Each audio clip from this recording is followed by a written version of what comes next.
What's up, guys? This is my 2010 Ford F250. This is a 6.4 liter turbo diesel, and this is a ZF6 transmission,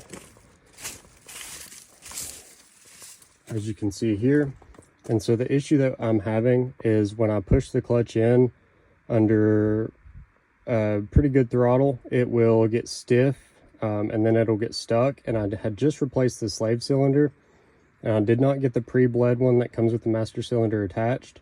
So hopefully this video can help somebody.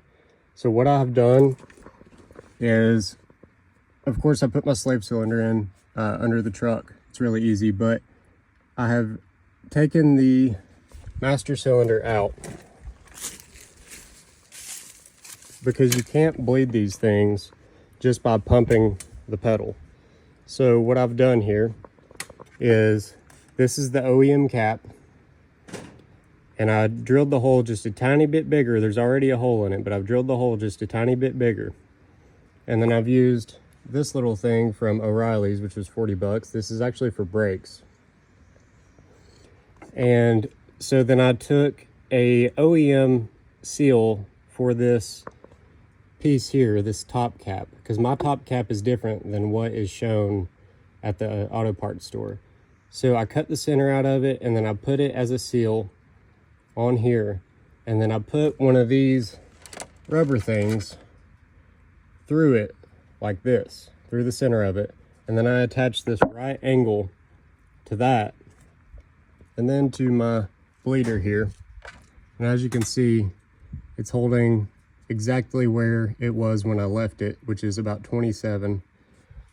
And so to hold this thing shut, to keep all of the seal there, I actually zip tied around this with 3 zip ties, and I am holding this piece on here and the cap on here and all this together just with 3 zip ties. I know it's ghetto, but it's working.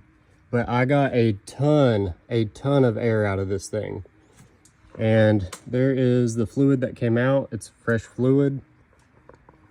Make sure that when you're doing this, your reservoir is topped off. You don't want that thing to run dry, but this is the only way that you're going to be able to bleed this thing properly if you don't get a pre-bled system.